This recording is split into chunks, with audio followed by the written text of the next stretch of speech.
Hello నమస్తే welcome to your favourite channel టీవీ24 studio. ఈ రోజు వైసీపీ సీనియర్ నేత మేకపాటి రామ్మోహన్ రెడ్డి గారు వైసీపీ గురించి చాలా మాటలే మాట్లాడారు. సో ఆ మాటల్లో ఎంతవరకు నిజముందో మనతో ఈ రోజు మాట్లాడడానికి పన్నీరు వెంకటేశ్వరరావు గారు ఉన్నారు. ఒకసారి మేకపాటి రామ్మోహన్ రెడ్డి గారి మాటల గురించి పన్నీరు వెంకటేశ్వరరావు గారితో మాట్లాడదాం. హలో సార్, ఎలా ఉన్నారు సార్? బాగున్నామ్మా సార్, డైరెక్ట్గా మ్యాటర్లోకి వచ్చేస్తాం. ఈరోజు వైసీపీ సీనియర్ నేత మేకపాటి రామ్మోహన్ రెడ్డి గారు వైసీపీ గురించి కీలక వ్యాఖ్యలు చేశారు. వాటి గురించి మీరేమంటారు? ఆయన రాజకీయాల్లో 40 ఏళ్ళ నుంచి ఉన్నతంగా ఉన్నారు. మంచి ఉన్నతమైన కుటుంబం, పారిశ్రామికవేత్తలు, వ్యాపారవేత్తలు వాళ్ళ కుటుంబం అంతా కూడా. కానీ విలువలతో మాట్లాడారు. ఆయన విలువలు కట్టుబడే ఈరోజు కూడా ఆయన కొన్ని వ్యాఖ్యలు చేశారు వైసీపీ పార్టీ గురించి. ఉన్నతమైన నాయకుడు ఆయన. దానికి ఆయనకి చేయిత నమస్కరించవచ్చు. ఉన్నది నిజంగా మాట్లాడారు ఆయన. సునామీలా కొట్టుకుపోయింది అని మధ్యలో ఒక మాట అన్నారు. ఏం కొట్టుకుపోయింది అంటే సునామీలాగంటే ఈ 2019లో 151 సీట్లు వచ్చినాయి. 150 వచ్చినాయి. 24లో సునామీలాగా ఎలాగైతే వచ్చిందో అలాగే 11కి పడిపోయింది. అదే సునామీ అంటున్నాడు ఆయన. నిజమే చెప్పాడు ఆయన. సునామీలాగా ఒక్కసారిగా వచ్చింది. ఆయన దీనికోసమే మాట్లాడారని మీరు ఎలా చెప్తున్నారు? అవును, అంతే అమ్మా. సునామీలాగే 151 సీట్లు వచ్చినాయి, వాస్తవం అది. కానీ అలాగే సునామీలాగా 11కి పడిపోద్దని ఎవడు ఊహించలేదు కదా. ఇది వాస్తవం. ఆయన నిజం మాట్లాడాడు. ఉన్నతమైన వ్యక్తి కాబట్టి, రాజకీయాల విలువలతో మాట్లాడాలి కాబట్టి నిజం ఒప్పుకున్నాడు ఆయన. 14లో ఒక దెబ్బ తిన్నాం. అవును, 14లో 67 సీట్లు వచ్చినాయి. 2019లో 151 సీట్లు వచ్చినాయి. అప్పటికిప్పుడు కాన్ఫిడెన్స్ చేసుకుని మనం బాగా పార్టీని ముందుకు నడిపించాలి అనే ఆలోచన జగన్మోహన్ రెడ్డిలో లేదు. మరి 2019లో 150 సీట్లు వచ్చాయని మీరే అంటున్నారు. 150 సీట్ల గురించి మీరేమంటారు అసలు? 150 సీట్లు అందుకే ఆయన సునామీ అని వాడారు కదా. మనకే సునామీ వచ్చింది కదా 86 ఎప్పుడో. అలాగే సునామీలాగా వచ్చిపోయింది. సునామీ అంటే పొద్దుట వచ్చింది, 3 గంటలకు వచ్చింది, 6 గంటలకు పోయింది. అలాగే ఈ 5 ఏళ్ళు 151 వచ్చి పోయిందమ్మా. దాని గురించి ఆయన సునామీ అనే పదం వాడాడు. ఎక్కడో తప్పు చేశాం, ఎక్కడ తప్పు చేశామో తెలియడం లేదని అంటున్నారు ఆయన. ఆ తప్పు ఎక్కడ చేసి ఉంటారని మీరు అనుకుంటున్నారు? ఎక్కడో తప్పు చేసేమని లేదు. ఎక్కడెక్కడ తప్పు చేసాడో చెప్పాడు ఆయన. చాలా వివరంగా చెప్తున్నాడు ఆయన. తప్పు ఎక్కడ చేశాడు అంటే ఆయన ప్రజల్లోకి రాలేదు, ఎమ్మెల్యేలతో మాట్లాడలేదు, ఎంపీలతో మాట్లాడలేదు. రీసెంట్గా అది కూడా ఒప్పుకున్నాడు కదా జగన్. అదేనమ్మా నేను చెప్పేది. జగన్ ఒప్పుకున్నాడు. ఇక్కడి నుంచి జగన్మోహన్ రెడ్డి ఏమంటున్నాడంటే, నేను ఇప్పుడు దాకా తప్పు చేశాను, కార్యకర్తలను వదిలేసాను. నేనేమనుకున్నానంటే నా బొమ్మ చూసి నెగ్గారు అనుకున్నాను. అందుకని వారంటీలను పెట్టుకున్నాను. వారంటీల్ని పథకాలు ఇచ్చేసి బటన్ నొక్కితే మళ్ళీ నా బొమ్మ చూసి నెగ్గుతారు అనుకున్నాను. నేను ఫెయిల్యూర్ అయ్యాను. ఇక్కడి నుంచి కార్యకర్తలతో ముందు మమే అవుతాను, కార్యకర్తలతో మాట్లాడతాను అని ఒకసారి మళ్ళీ జనాల్లో. అభివృద్ధి చేశాడా జగన్? అసలు అభివృద్ధి చేశాడా? అభివృద్ధి అంటే మనకేం కాపాడలేదు. ప్రజలు కనిపించలేదు అంటున్నారు. వాళ్ళేమో 4 మేజర్ పోర్ట్లు, 10 ఫిషింగ్ హార్బర్లు అని చెప్తున్నారు. అమ్మాలో 4 హార్బర్లు శంకుస్థాపన చేశారు, 10 ఫిషింగ్ హార్బర్లు శంకుస్థాపన చేశారు అంటున్నారు, 17 కాలేజీలు అంటున్నారు. వీటిలన్నిటిని శంకుస్థాపన చేసిన వాటిని ఇవన్నీ కట్టేసామని చెప్పుకుని మీటింగులు పెట్టుకుని ఈ కట్టేసామన్న భ్రమలో 24లో నెగ్గేస్తామని భ్రమలో బతికేరాళ్ళు. ఈరోజు రామ్మోహన్ నాయుడు గారు అన్నారు, ప్రస్తుతం ఉన్న సీఎంకి 80 సంవత్సరాలు, జగన్కి 50 సంవత్సరాలు. అలానే 80 సంవత్సరాలు ముందుకు వెళ్ళే ఛాన్సెస్ జగన్కు ఉన్నాయని చెప్పి రామ్మోహన్ గారు అంటున్నారు. మీరేమంటారు? అంటే ఇప్పుడు చంద్రబాబు నాయుడు గారు 80 సంవత్సరాల వయసులో ఉన్నారు, సీఎం చేస్తున్నారు 3వ అయితే ఇప్పుడు జగన్మోహన్ రెడ్డి ఒకసారి చేశారు.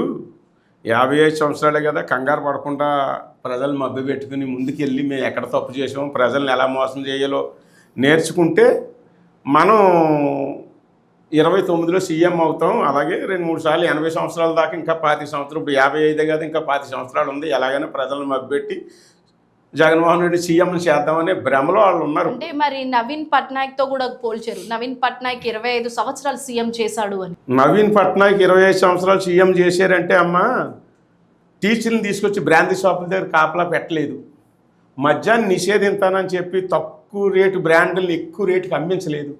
జ్యోతి పూలే గారుతో కూడా పోల్చారు. జ్యోతి పూలే గారు 20 సంవత్సరాలు సీఎం చేశారు. జ్యోతి పూలే గారు 20 సంవత్సరాలు చేశారంటే జగన్మోహన్ రెడ్డి లాగా అయినా మోసం చేయలేదు. ఏమన్నారంటే సిపిఎస్ రద్దు చేస్తాను నేను అధికారంలోకి వచ్చిన వెంటనే అని ఉద్యోగస్తులను మోసం చేయలేదు. ఓటేసిన ప్రతి రాష్ట్ర జనాభానికి 3 రాజధానులు కడతానని జగన్మోహన్ రెడ్డి లాగా జ్యోతి పూలే గారు మోసం చేయలేదు. మరి ఇలాంటి ఇద్దరు ముఖ్య సీఎంలతో జగన్ని పోలుస్తున్నారు, దాని గురించి మీరేమంటారు? అబ్బా, జగన్ని ఈ సీఎంలతో పోల్చుకుంటే వాళ్ళు భ్రమపడుతున్నారు. ప్రజలను మభ్యపెట్టినాక ఈ మాటలు మాట్లాడుతున్నారమ్మా. ఇది అసలు అది సందర్భమే కాదు. మళ్ళీ జగన్ని ప్రజలు ఆదరిస్తారని కూడా అంటున్నారు రామ్మోహన్ గారు, మీరేమంటారు? అదేనమ్మా, ప్రజల్ని ఎక్కడ మోసం చేస్తే బాగుంటుంది, ఎలా మభ్యపెడితే బాగుంటుంది అనే ఆలోచనలో ఇప్పుడు మీటింగ్లు పెట్టుకుంటున్నారు కదా. ఈ సంతాప సభ ఏదో పెడుతున్నారు. దాంట్లో రాష్ట్ర నాయకులను అందరినీ పిలుచుకుని ఇప్పుడు మీటింగ్ పెట్టుకుని జనాలను ఎలా మభ్యపెట్టాలన్నది వైసీపీ పార్టీ వాళ్ళు ఏదో ప్లాన్ చేసుకుంటున్నారు. తండ్రికి తగ్గ తనయుడు అని జగన్ అనిపించుకోలేదు అని కూడా ఈరోజు రామ్మోహన్ రెడ్డి గారు అన్నారు. అది వాస్తవమే కదా. రాజశేఖర రెడ్డి కొడుకుగా అనుకుని ప్రజలంతా ఓటేశారు. రాష్ట్ర ప్రజానీకం అంతా కూడా ఒక రాజశేఖర రెడ్డి కొడుకు రాజశేఖర రెడ్డిలాగా పరిపాలన చేస్తాడో అలా నిలబెడతాడు అనుకుని వీళ్ళు ఓట్లు వేసారు. మరి పథకాలు పెట్టాడు కదా. పథకాలు పక్కన పెట్టమ్మా, ప్రజలు ఆ రకంగా రాజశేఖర రెడ్డి కొడుకుగా వీళ్ళు ఓట్లు వేసారు. కానీ ఈయన చేసింది చాలా చట్ట వ్యతిరేకంగానే కచ్చపూరితమైన రాజకీయాలు చేశాడు. రాజశేఖర రెడ్డికి ఒక ఉదాహరణ చెప్తాను.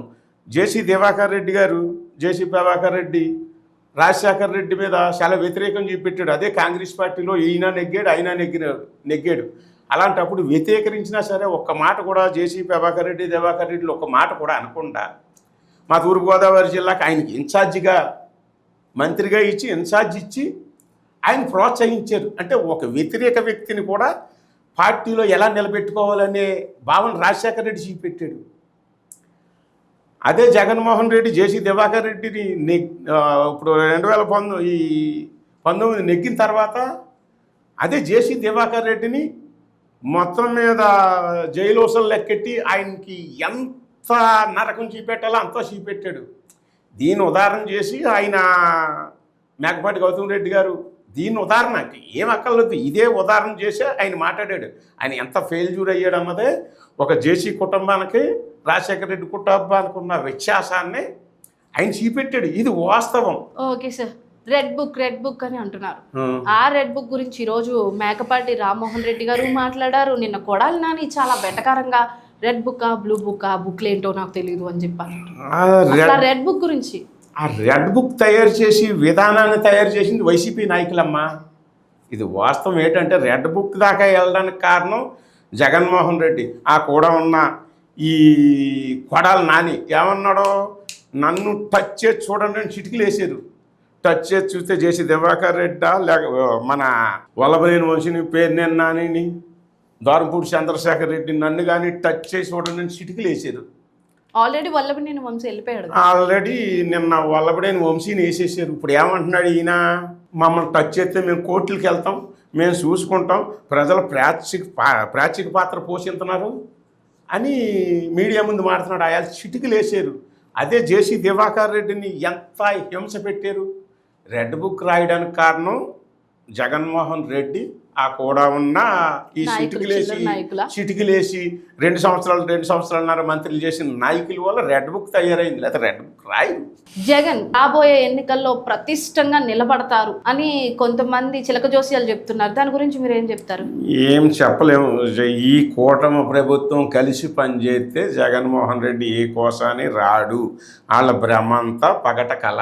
ఇప్పుడు జగన్ రాబోయే ఎన్నికల్లో సీఎం పదవిని పురస్కరించిపోతున్నాడు అని కొంతమంది అంటున్నారు. కానీ జగన్ అసలు అసెంబ్లీకే వెళ్ళడం లేదు. గతంలో ప్రెజెంట్ ఉన్న సీఎం గురించి కొన్ని వ్యాఖ్యలు చేశారు. దానికి చంద్రబాబు నాయుడు కన్నీళ్ళు పెట్టుకున్నారు. సో అలాంటి మాటలు జగన్ ఇప్పుడు పడాల్సి వస్తుందన్న భయంతోనే వెళ్ళడం లేదని మరికొంతమంది అంటున్నారు. దాని గురించి మీరేమంటారు?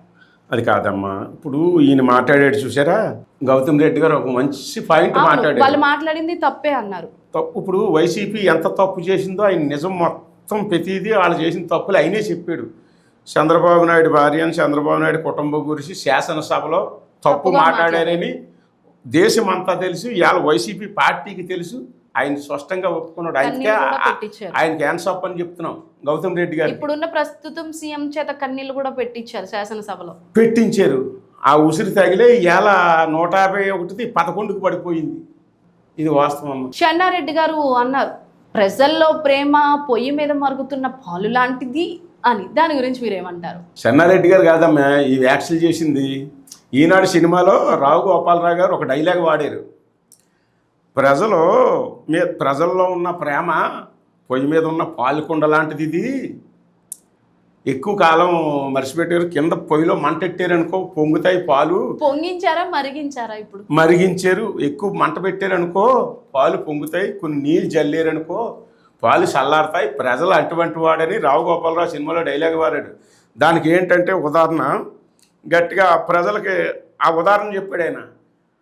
అన్నం మన దీనికి గెంజి ప్రజలకు పోయాలని చెప్పాడు. ఈ 5 సంవత్సరాలు అలాగా మరిగించిన గెంజి పోసాడు ప్రజలకి జగన్మోహన్ రెడ్డి గారు. అలాగే ప్రజలు తిరగబడినప్పుడు మెతుకులు చల్లాలంట, ఏరుకుని తిని చల్లారుతారంట.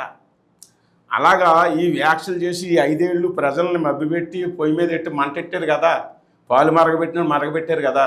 మర్చిపోయి ఇప్పుడు 29లో మళ్ళీ ప్రజలను మభ్యపెట్టి మళ్ళీ ఏదో రకంగా వెళ్తే బాగుంటుంది అని ఇప్పుడు సన్నాహాలు చేసుకుంటున్నారు. అందుకనే ఈయన ఒక మాట కూడా చెప్పారు, శాసనసభకి త్వరలో వెళ్తారేమో జగన్మోహన్ రెడ్డి గారు అంటున్నారు.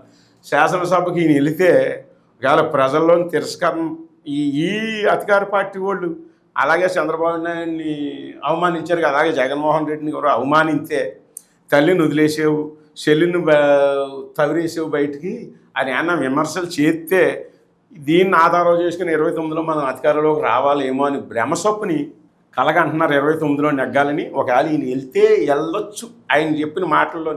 Okay sir, thank you so much sir, మీ విలువైన సమయాన్ని మా కోసం కేటాయించినందుకు. చూశారు కదండి, ఈరోజు రామ్మోహన్ రెడ్డి గారు మాట్లాడిన మాటలకు పన్నీరు వెంకటేశ్వరరావు గారు చెప్పిన అర్థాలు. మళ్ళీ ఒక సెలబ్రిటీతో మళ్ళీ మీ ముందుకు వస్తాం. అంతవరకు చూస్తూనే ఉండండి మా 24 studios. Thank you for watching.